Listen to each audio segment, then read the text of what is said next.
lot more chill than I am when I'm snorkeling because it's pretty freaky to see them come out, and it's like they're definitely very, very, I don't know. I think they're just super cool, but they're a lot quicker than I am in the water. So Mhm. it's like really, it's a little scary, but they're just so cool.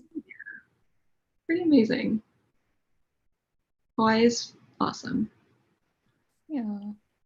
All right. It looks like we'll be going live in just a second. Cool. So just to refresh, it's like you intro for 5 minutes, or we intro Yes. for 5 minutes, and then like 40 minutes, and then 10-minute Q&A. Yes.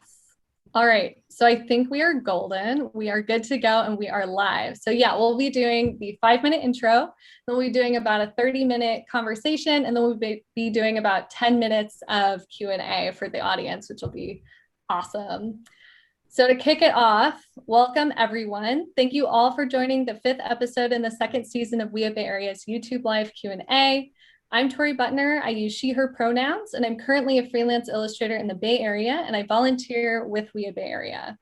Our hope with this series is to provide some education, resources, and a little entertainment to the amazing underrepresented gender identity communities, including women, non-binary, and transgender individuals who want to pursue and thrive in the animation industry. So subscribe, put down topics or questions in the chat that you want us to talk about, and we'll do our best to answer them at the end. So today we're chatting with Sophie Diao, artist in San Francisco. By day, she's an illustrator, animator, and art director for Google Doodles. And by night, she works on picture books and other freelance illustration projects. She's done work for Cartoon Network, Chromosphere, Pixar, and more. And she's also illustrated the children's books I Am the Wind, Sarah and the Big Wave, and I Am Golden, which will be coming out in January of 2022. Sophie, thanks so much for joining us today. Thank you so much for having me, Tori. This is really exciting. Yeah. So to start us off, how did you get to where you are now? So I was a kid who always really loved to draw, and I would basically be drawing nonstop, scribbling on the walls with crayon, much to my parents' dismay, and like drawing in my notebooks and stuff. I was lucky to have my parents support my interest in drawing by signing up for art classes as a kid. So I went to a lot of art classes. And when I was in high school, I realized that I was interested in animation after watching a lot of like Disney movies as a kid, but not realizing like that it was actually a career path. I kind of stumbled upon some online artists who I really admired and learned that they were studying animation, and I kind of went from there. So I grew up in the Bay Area. We moved there when I was 9. So I was like looking for schools in California where you could study animation, and I saw that there was a summer school for the arts, California State Summer School for the Arts at CalArts, um, where you could like apply to do like 3 months, or actually it was more like two months at the school and over the summer studying animation. So I did that. I fell in love with it. And then immediately when I got back to school for my senior year, I knew I wanted to apply. So I applied to CalArts for college. I got in and then studied animation, got my BFA in character animation. And in my 3rd year of CalArts, I once again was kind of like looking at, looking at like something that I didn't really know was a career path, but was always thought was kind of interesting, which was Google Doodles. So I was seeing like there was the Google Doodle for Charles Dickens, which came up one day while I was in school in my 3rd year, and just it really struck me as like a beautiful illustration, very whimsical, very charming. And I looked up who the artist was. His name's Mike Dutton, and I emailed him and I said, "Will you look at my portfolio?" And I'm sure he thought it was really weird, but he did very like kindly look at my portfolio, give me a lot of advice. And then through that correspondence, I got an internship that summer at the Google Doodle team in Mountain View, California. So after that experience, which is really fun, I came up did like animation, illustration for the London Olympics 2012 games, which seems like so long ago now, but um, I was working on those. I was doing a lot of like doodles for Independence Days, and I really liked the experience. So when they offered me to come back full time, I said yes. And that was 8 years ago, and I'm still here. That's that's awesome. I feel, oh my God, that just sounds like so much fun. But I Yeah. guess one of the really big things that sticks out to me is that you are like such a starter.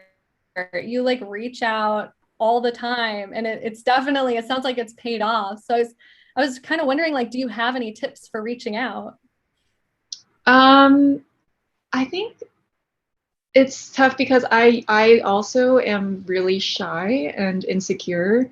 So I'm always scared that somebody will like react negatively when I reach out or if I approach them. But I think for me, like it becomes a lot easier to reach out when I have like a genuine interest and like I'm a really big fan of the person or of the thing that I'm talking about, and it feels like it's coming from a really like pure place of just excitement and interest.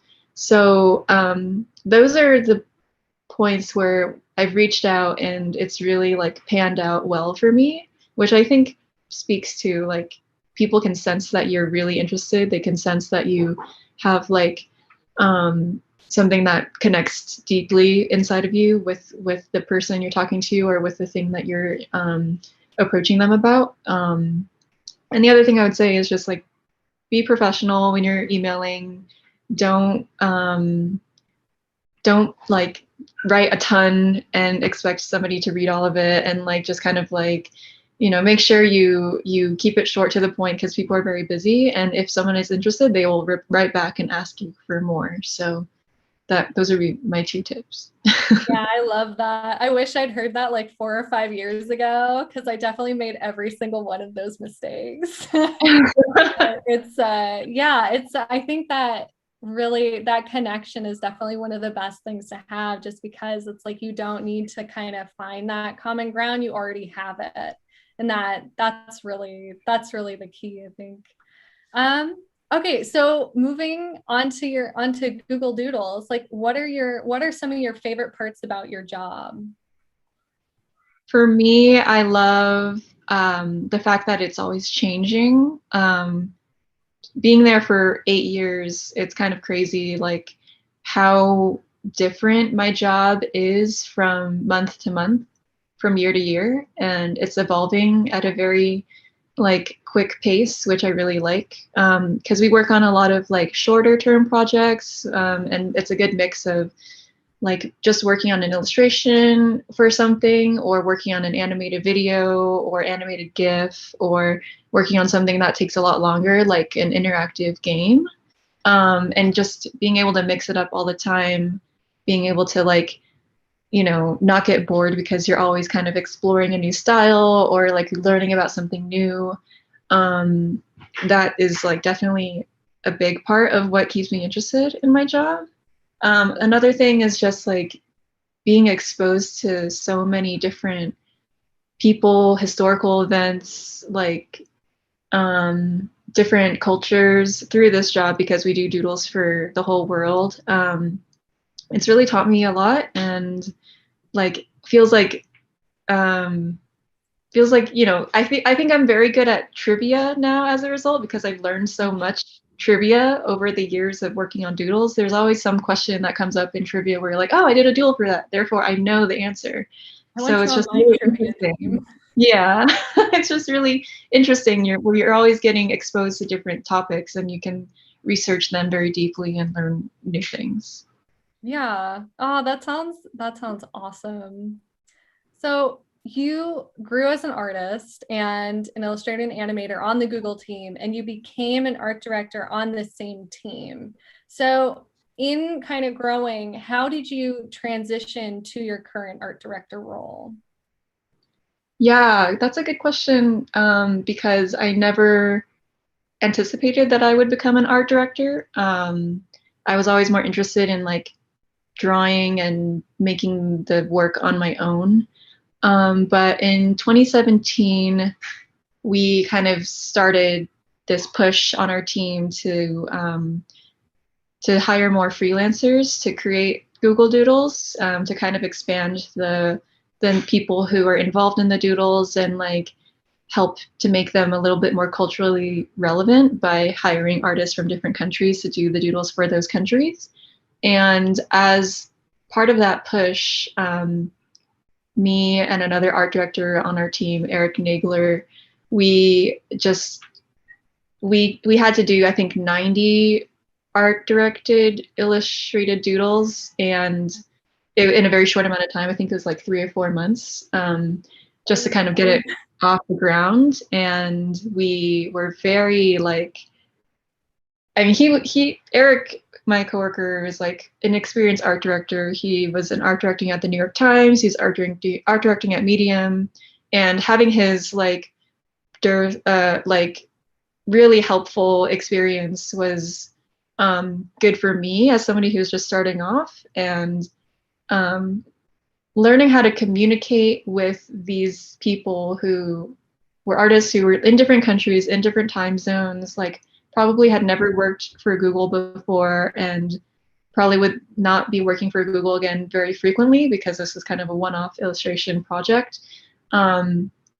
Just like being thrown in the deep end was pretty crazy, but very, very helpful. I started off art directing and I was really bad. Like I really struggled to verbalize the feedback because I was so used to just like drawing something and having people get it because they could see it, but trying to like write it in words without being too heavy-handed and trying to guide people to an idea, but not like, force them to do it a certain way. That was all kind of sensitive, nuanced stuff that I learned just by doing it a bunch of times. And I'm very sorry to anybody who I worked with early on in my art direction career where I might have been too heavy-handed, or I might have said something that really didn't make sense if you thought about it too deeply, because I was just kind of in a rush and trying to get it out the door. But yeah, I think now after 4 years of kind of doing art direction in a more like, thought out way and learning a lot of tips and tricks for communicating with people and writing good emails, I feel like a lot more confident as an art director. Oh, that's awesome. I feel like in a transition. So I'm not an art director, I'm an illustrator, but as a freelance illustrator, it's always good to hear like the feedback, but I can definitely see how going like directly from illustrator, animator, Google Doodler to art director would be really difficult. Like I would not know how to phrase everything unless like figuring it out as you go. But yeah, so you mentioned it was kind of a rough transition, but do you have any tips for becoming an art director? And like, were there things that helped you transition into the role?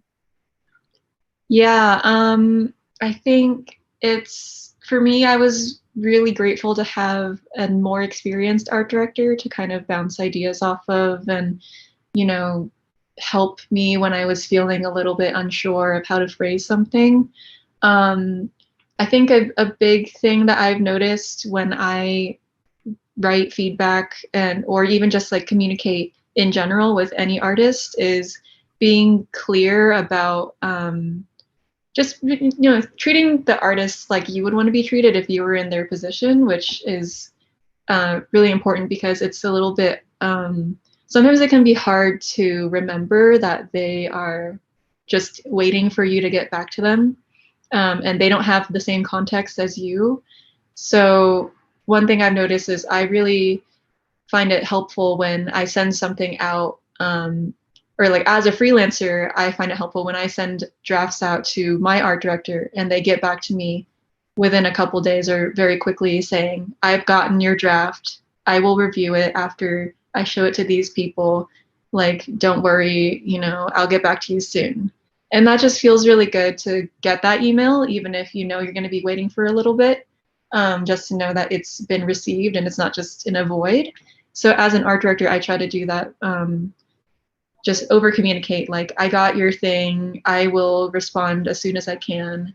And I also try to like explain very clearly who I have to show the artwork to and how long I think it will take at the beginning of the process, because it's kind of opaque from, you know, the freelancer side.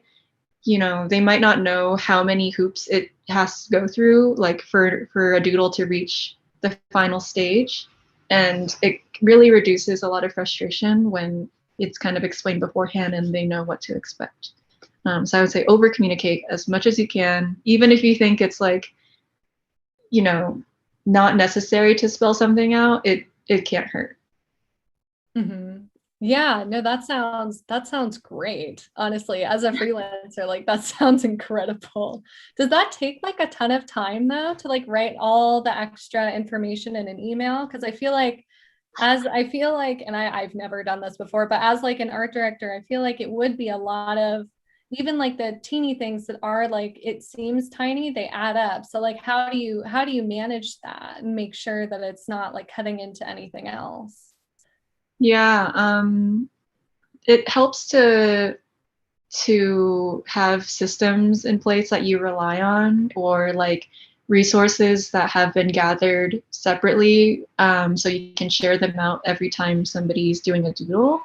Um, for example, like there are general guidelines that we have for doodles that are true across all doodles. And instead of starting from scratch every time you're working with somebody and writing it all up and listing it all out, it's helpful to like have it linked in a slideshow or some kind of like um, document where you can just send it out and they can review that on their own time and kind of absorb it all. And that saves a lot of time on the art director side of just like needing to fill in additional information that's specific to that doodle, rather than like reinventing the wheel every time and writing it and being worried that you might have missed something.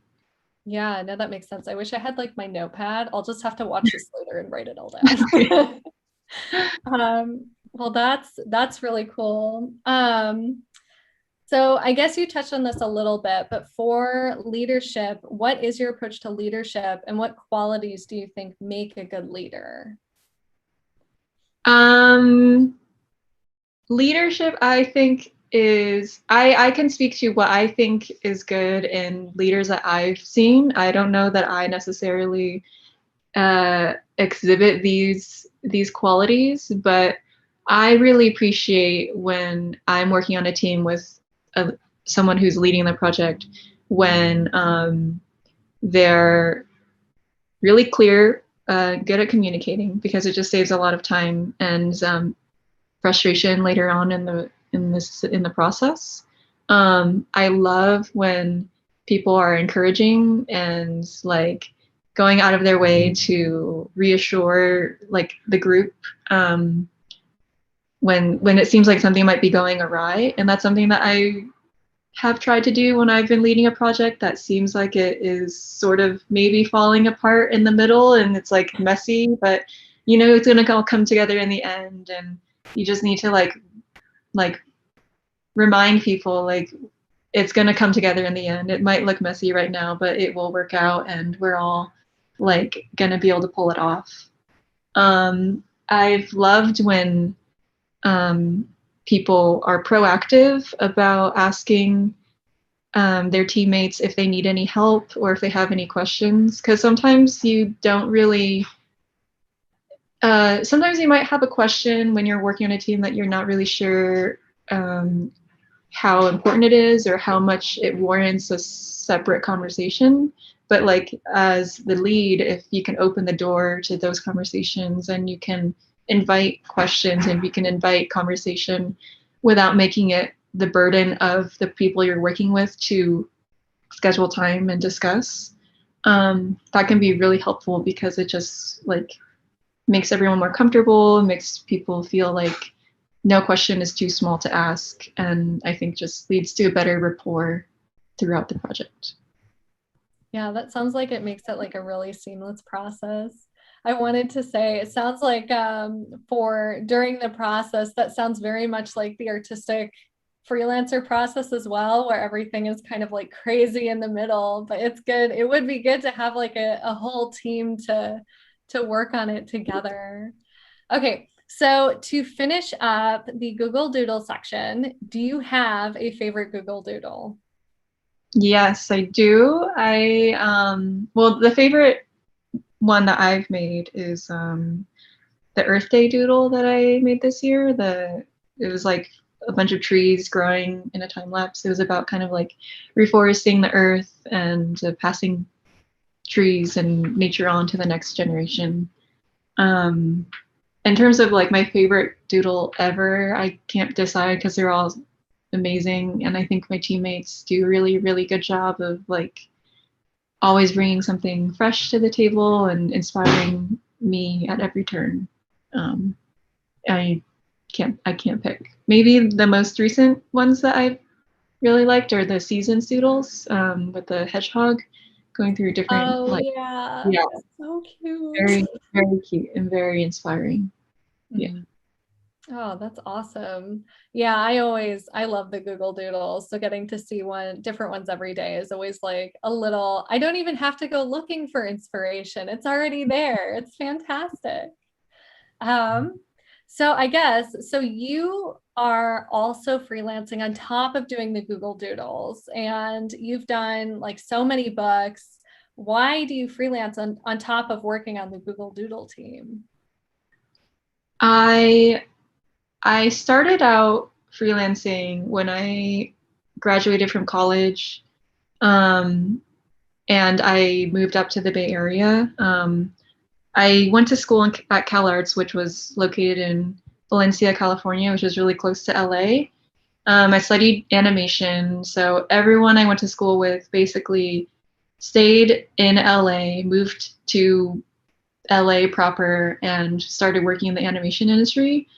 Meanwhile, like 3 weeks after I graduated, I moved north to San Francisco and didn't know anyone from school where I was.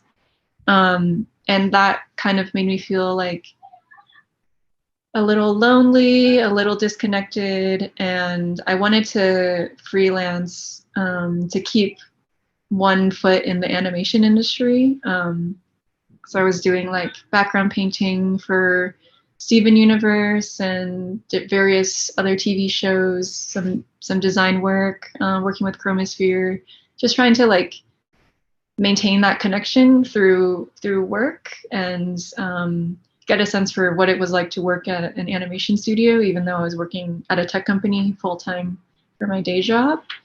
And I guess from that point on, like as I started to have freelance be like a regular part of my life and my routine, it became like a way for me to learn and grow and um, absorb new information outside of my job. So I've learned a lot about painting through freelance. I've learned a lot about like how to, design light and color just from working with different art directors who have different styles.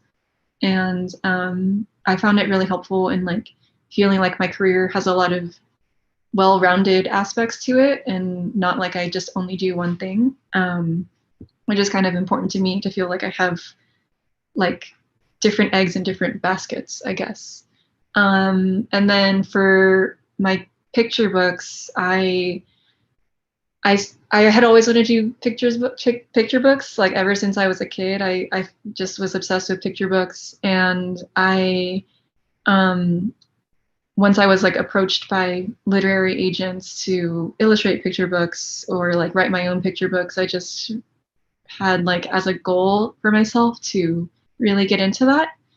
And I was lucky enough to be offered a few books to illustrate by different publishers. And that's definitely like been a big way where I feel like um, I've been able to grow as an artist and like create a longer form illustrated or artistic story.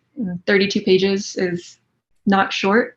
Definitely like the longest kind of like standalone projects I've been able to do, and those bring me a lot of joy. Oh, that's awesome.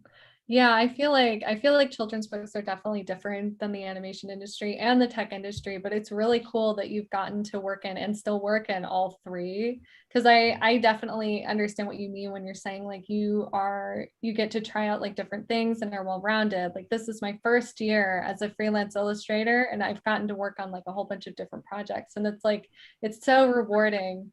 This is my pitch for anyone who's watching to freelance.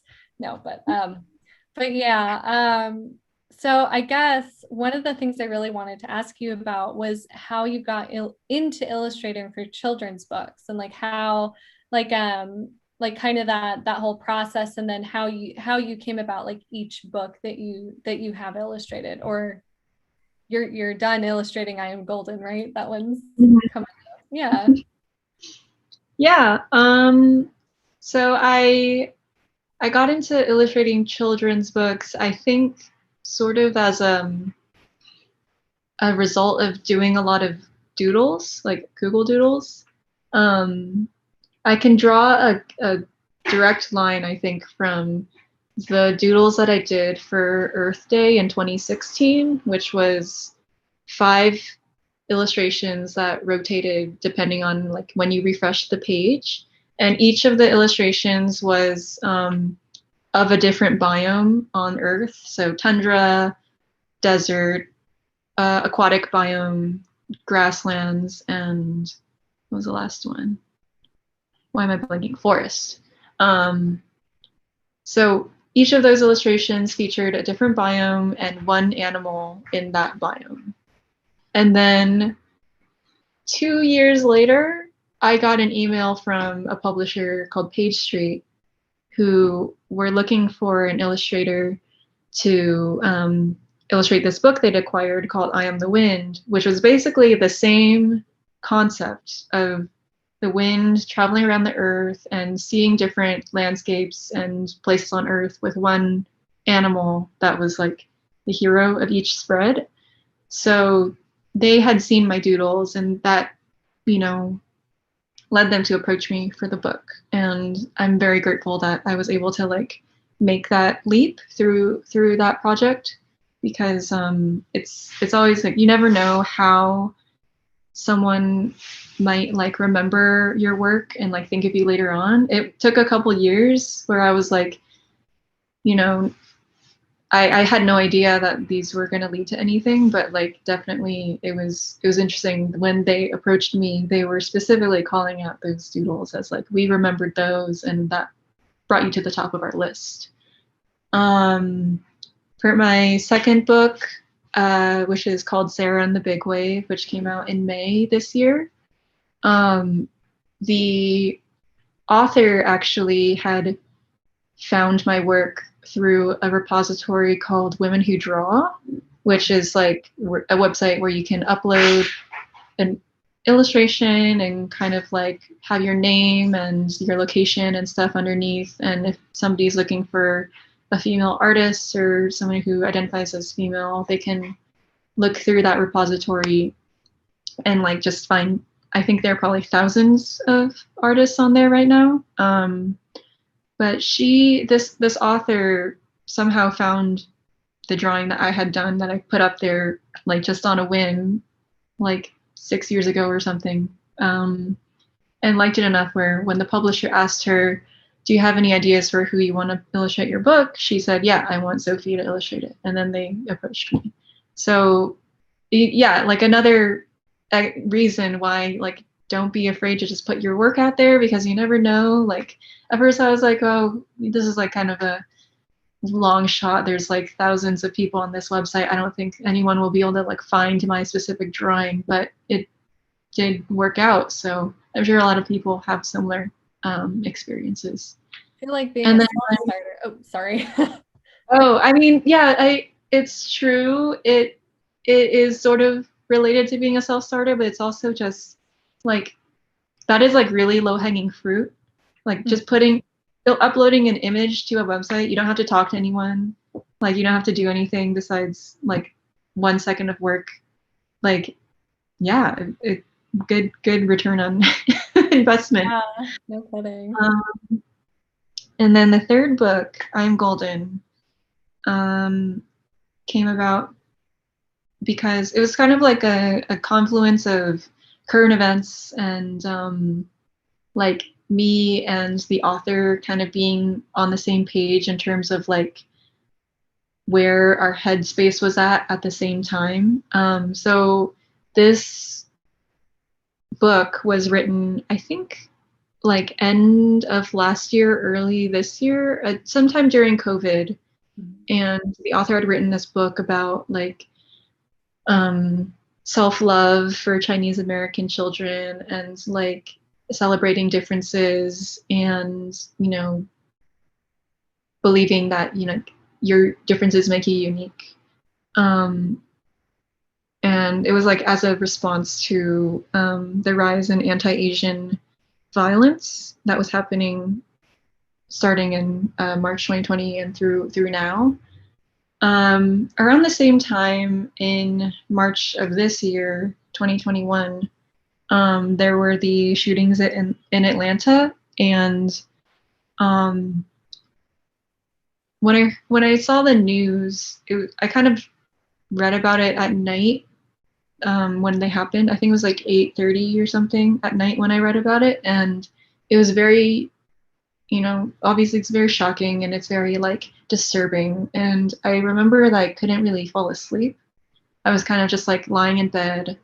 I was like, didn't really know what to do because I felt really helpless. And I just wrote some words in my notes doc on my phone, just to like get some words out there before I could fall asleep.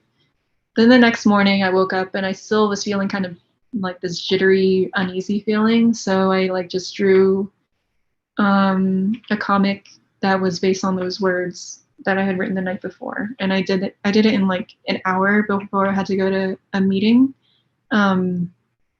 Posted it, and it sort of took off. And the author of I Am Golden found the comic on Instagram. And then when the publisher was like asking her, who do you want to illustrate your book, I'm Golden, she put my name in there. So it was like this like weird like universe pushing us together because of like events that were happening around the same time. Yeah. So that is a long story of each of those books. I think they're all so important though. Like I think that each one of those, it's like you did something for each one, like for even like for the Earth Day doodles, it's like you connected so much with your artwork that they saw that and wanted to work on a book with you. And like for Women Who Draw, you like put your work out there. And then especially for I Am Golden, like your connection to your work or comic and what was happening at the time just shines through so much that I think like obviously people want to work with you, but they want to like be able to connect the same way that you do. And I feel like your work really makes that happen. I mean, that's why I love your work. But yeah, so all right. So we are going to be getting into questions soon. So I'm going to keep moving on, but one of the things that really stands out is that you do all of these things. You work on the Google Doodle team as an illustrator, animator, Swiss Army knife person, art director, and you also freelance on advertising things in the animation industry, and you do children's books. How do you manage your time to do all of this?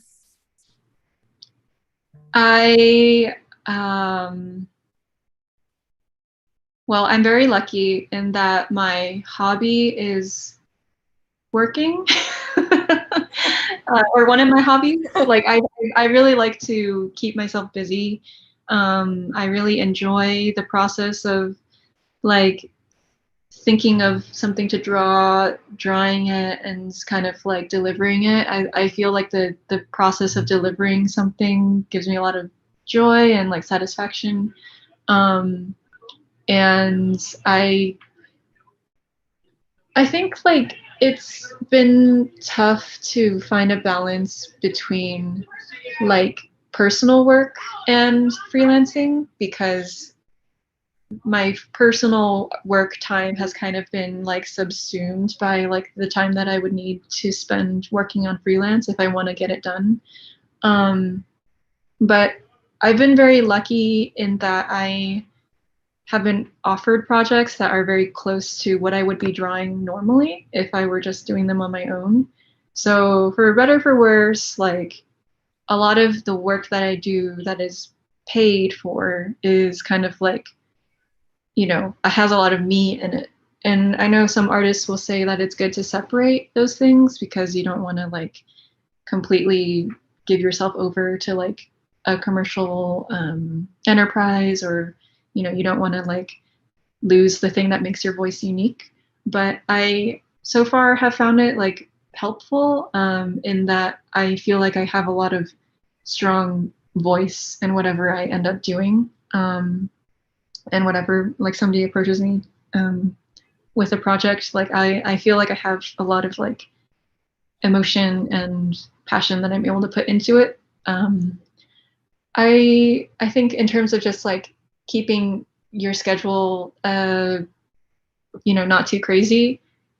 I'm not sure. I think it's always like it's always going to be a struggle. I definitely have pulled some like really late nights trying to get things done on time, but I also have managed to like finish things really quickly and in record time. Like I think the book for I Am Golden, like the art took less than 8 weeks. It was like 7 weeks from sketch to final. And I don't know. I think it's just like sometimes you feel like you're not even drawing something, it's just being drawn through you. And that's kind of how I felt from time to time. Like, just, I feel like there's a strong sense of intuition and like, I know what I need to do, I'm going to do it. And you kind of like just zone out and create. But I definitely try to like sleep well. I try to sleep 8 hours a night if I can. I exercise because exercise, I used to really hate exercising because I would think it took too much time, and it took time away from like doing other things that I thought were more fun, like eating chips and watching TV. But the amount of energy that I get after I exercise and like the like perkiness that comes about is so incredibly potent and strong that it is just like a really, really good return on investment. And if you're looking for a way to spend an hour of your time, like go play tennis or go for a run, or you know, if you're able to do those things, like or lift weights or something, like it just feels like you have a lot more energy afterward.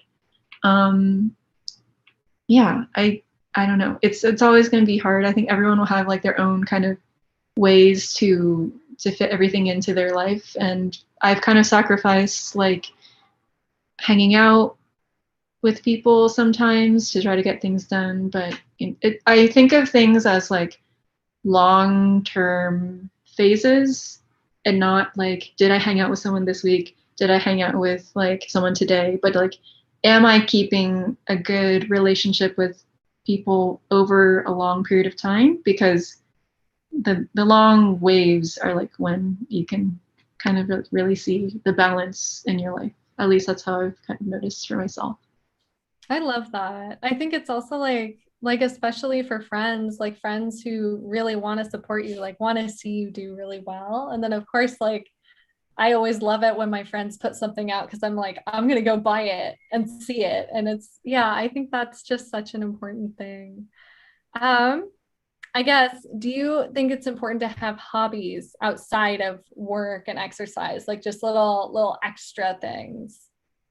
Yeah, I definitely have found it helpful to have something to turn to when I just don't really want to draw anymore. For me, that thing has been ceramics for the last few years. Um, Working like in clay and going to classes and being at a physical studio with tactile like art is really calming.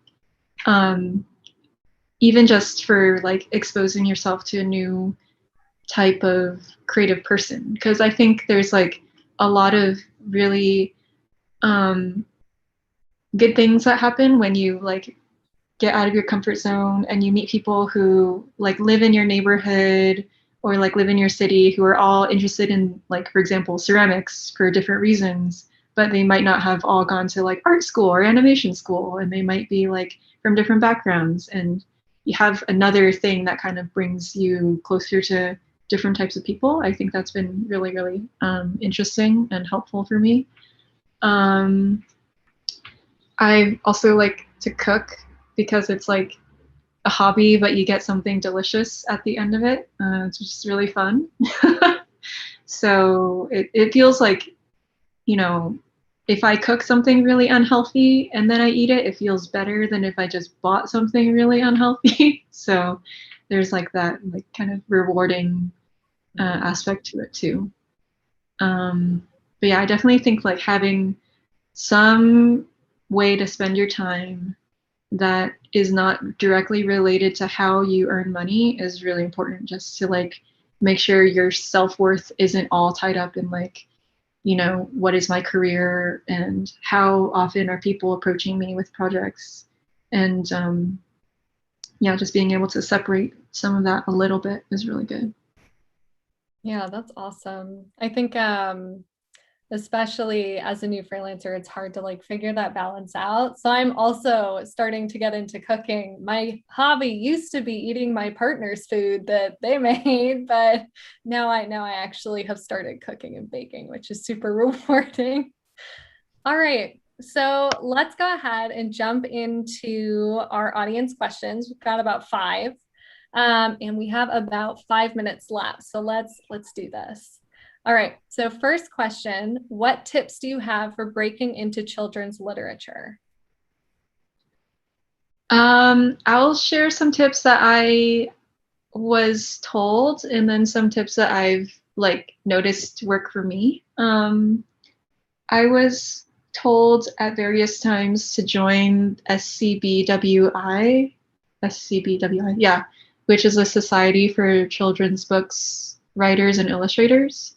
Um, I I finally, for the first time, took this advice like this year, and I joined the group. It's like an online kind of like membership group, and they have like yearly conferences. So they used to have them in person, but with COVID, they've moved them to online virtual conferences. So I went to my first virtual SCBWI conference in February. I found it really helpful just to like put faces to names I had kind of seen before and like wasn't really sure who they were, what they did. Um, but I also think that like I would love to go to an in-person one at some point because I think the experience would be really different. I don't really love like um, attending virtual events myself. I feel like I don't really like engage with people very well when I'm just talking to them over chat or something like that. But I think attending one of those in person would be really interesting, and I'm looking forward to doing that at some point.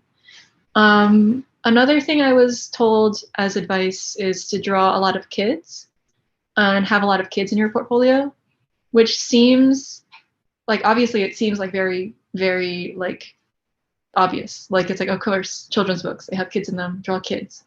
But I've noticed that, like, for me personally, the work that I've done that doesn't have kids in it has like resonated with more like editors and authors and different people. And I would notice that, like, I think I was getting into a place where I was like, I have to draw kids. I have to draw children doing things and being happy because I was like being told to put them in my portfolio, but it didn't really feel like good when I was drawing it. I felt like I was drawing it as a means to an end. And I didn't feel like the pieces that I made were like all of that, you know, personal to me or like really emotionally connecting with people. But when I was just like drawing what I felt was important to me to draw and like putting a lot of my own passion into it, those pieces did end up resonating with people.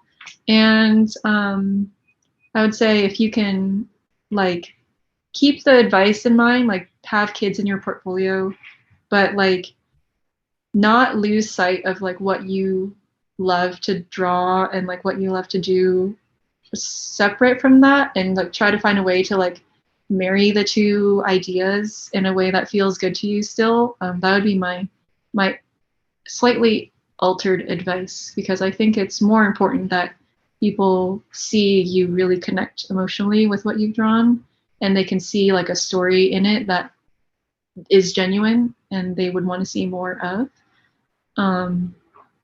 Because like anyone can draw a bunch of happy smiling kids like going yay, and it's like, why, what is deeper about that? Like what's in you, what's like your take on that? That's like only you can do that. Yeah. Oh, I love that. So it's like sharing your passion for what you love to draw. I love that because I think that's so important, because it's also like sharing part of you too. And I think that's why it's so scary, because you have to be vulnerable, at least a little bit. Or at least I do. I don't know. Do you feel like vulnerable when you're sharing like that part of your work? Not as much as I used to. I think it's like I felt vulnerable like maybe earlier on when I wasn't sure how people would respond, or if it would be perceived as like oversharing or lame. But there's also kind of like, I noticed that the things I like to watch, or my favorite movies, my favorite books, are all like really vulnerable people going through like a lot of intense emotions, and I kind of would see my own whatever I draw as like extension of that. And I know that it's not like necessarily, you can see like somebody draw something and it might be really intense and you might be like, oh my god, I hope they're okay. But then you also know like they're taking something in their life and they're like editing it a little bit, or they're like kind of morphing it to sell, or to like really tell us a certain kind of story. And like it is their own experience, but it's also like through the lens of them as the experiencer, and then through the lens of them as the artist who's turning it into something else. So no, I don't think I feel vulnerable, because I know I'm very aware of the fact that I'm like taking it and putting a bunch of other things on top of it as like a storyteller. Yeah, I'm gonna take that to heart, because that's something that I struggle with. So I'm gonna take that to heart and bring that to mine as well. Okay, so question 2. What advice do you have for artists aspiring to make a doodle for Google? This is a question we get a lot, and we always look like when we're looking for artists to do a doodle, we look for versatility. So there's kind of two questions. There's like one is if you want to do a doodle as a freelancer and you're probably just going to do like one illustration, and the other question is like what you should have in your portfolio if you want to be hired full time. So if you want to be hired full time and like be a Google Doodler and that's like your whole job, we look for versatility, because you're going to have to do a ton of different styles, a ton of different topics, and it's good to like find people who can really like wear a lot of different hats and like try on a lot of different like styles and still keep like a consistent strong draftsmanship and like strong voice throughout all of them. If you want to do just an illustration and you're hoping to get hired as a freelance illustration for a doodle, the biggest thing we look for is we usually look for portraiture, because we do a lot of doodles for people. So if you have strong portraiture in your portfolio, odds are we will like show your work to our team more than if you don't have any strong portraiture, because it's just, 8 out of 10 times we're doing a doodle for a person. So we know that you can draw a person really well and like capture their likeness and capture like something that spark about them that makes them unique. Like we're gonna gravitate toward that. Typography, although I think it's not as important to be like a really good, for example, like graphic designer, but more so just like seeing that you can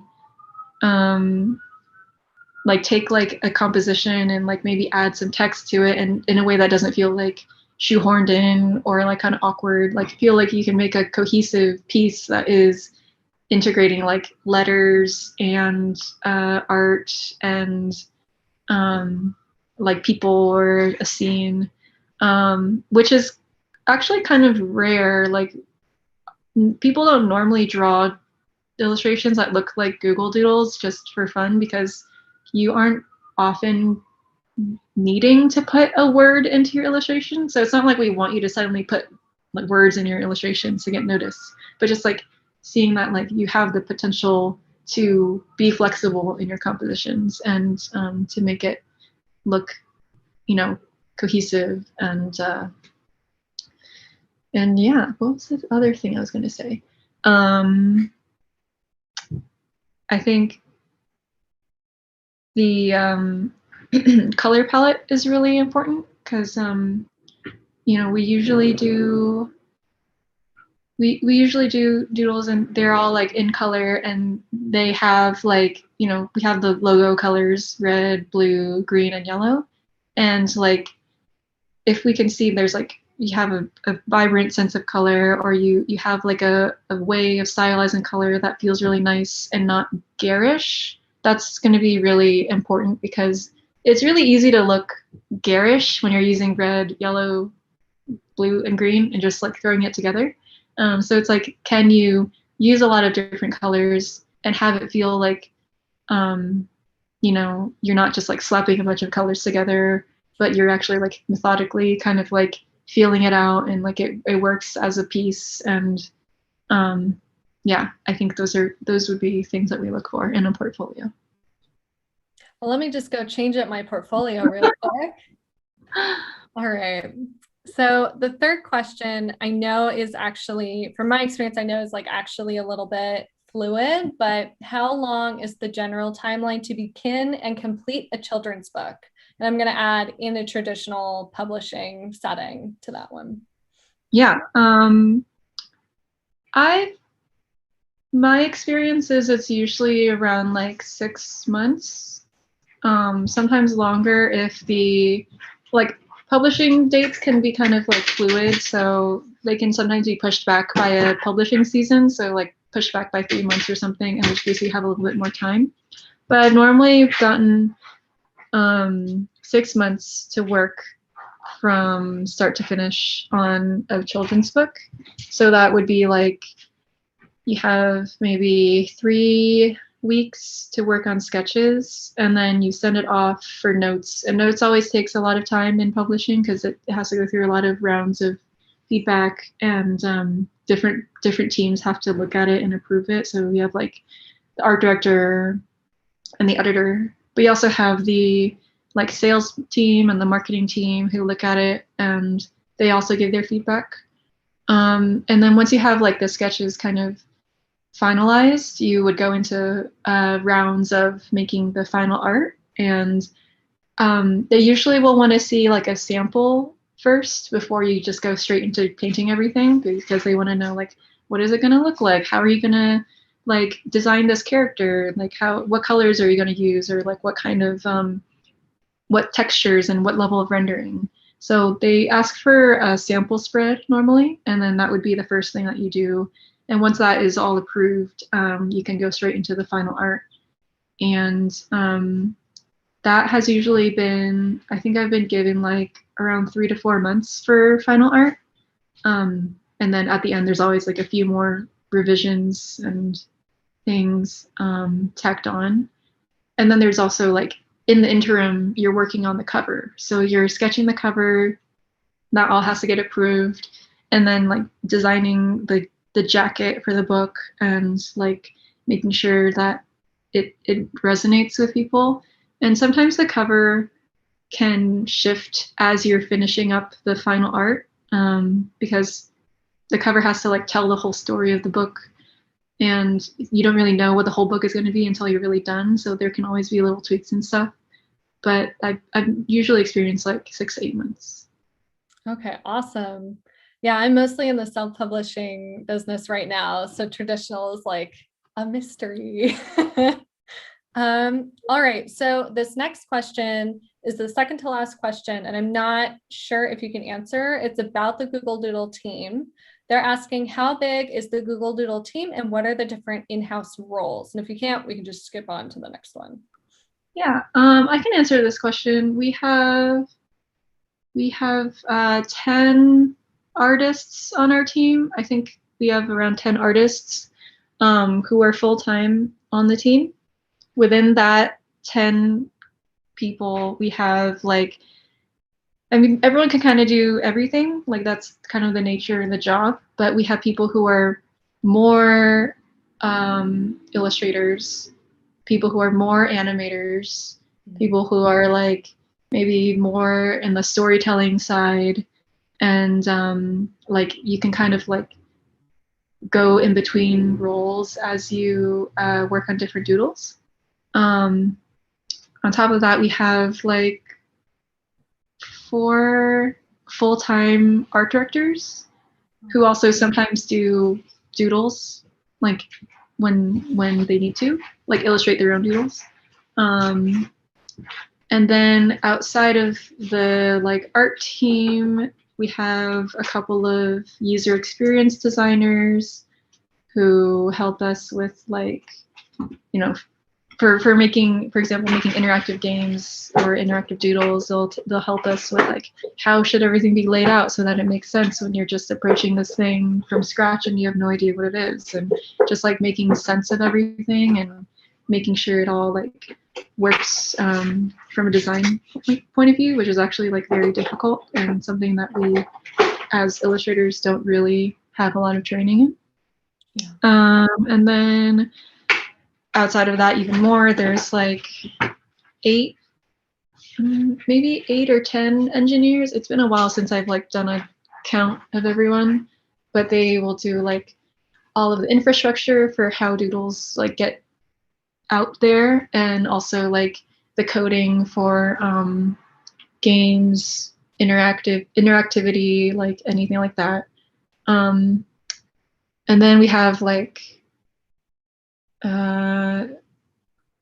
2 program managers, so like kind of producers, people who help the trains keep running. We have somebody who basically focuses full-time on obtaining like permissions for doodles and like answering legal questions and stuff like that. And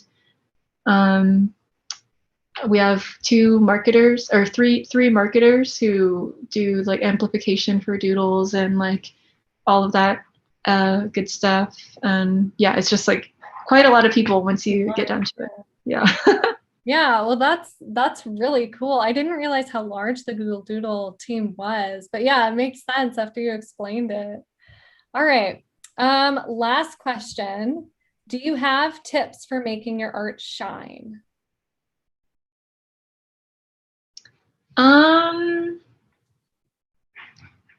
I once again, I'll say I'm not sure if I exhibit these qualities in my artwork, but these are things I notice when I look at portfolios or other people's art.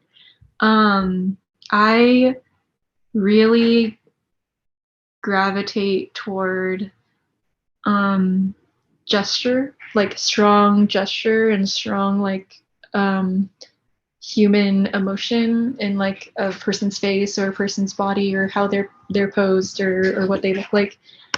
Because I think there's just, it's so powerful to see like a human being represented on a piece of paper or on a screen. And I really love it when people like have a strong ability to represent like a human in that way, where they feel really alive and they feel really like you can kind of tell what they might be thinking. I also really love like cinematic artwork, so treating the composition like you're using a camera and you're lighting the scene with like shadows or like really bright pops of color, or like interesting compositions, and like mood using the illustration. I also think that like simplicity is really powerful. It's easy to make an illustration feel overwrought, but there's something very nice about like you know that somebody has been they've been like looking at something so much or they've been practicing so much that they can distill something down to like almost like the bare minimum of what it needs in order to come through. And that is like really powerful because as the viewer, you bring half of the artwork to the piece because you're like observing it. And then seeing something that is like so minimal and so elegant and you can kind of like put your own like emotion to it feels really powerful because it's like you're an active participant in the piece. And maybe it's a little egotistical, but I do think that is kind of like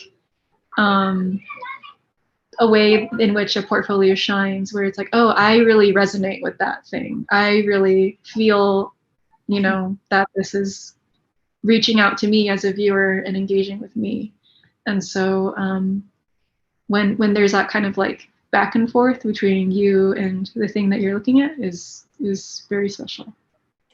Yeah, that connection is like a really huge part of it. I don't think that's egotistical. I think that that's like a really amazing thing. And I think your artwork does that too. It's like amazing. I was gonna swear there just to emphasize, but I won't do that. But yeah, so those are all of our questions, and that's the end of our Q&A. Thank you all for joining us today for our 5th episode of this season's program. And Sophie, thank you so much for being here and sharing your stories with us. Please subscribe to this channel and our social media for the next episode, which is in 3 weeks on July 20th. And we're going to see you next time. Bye, everyone.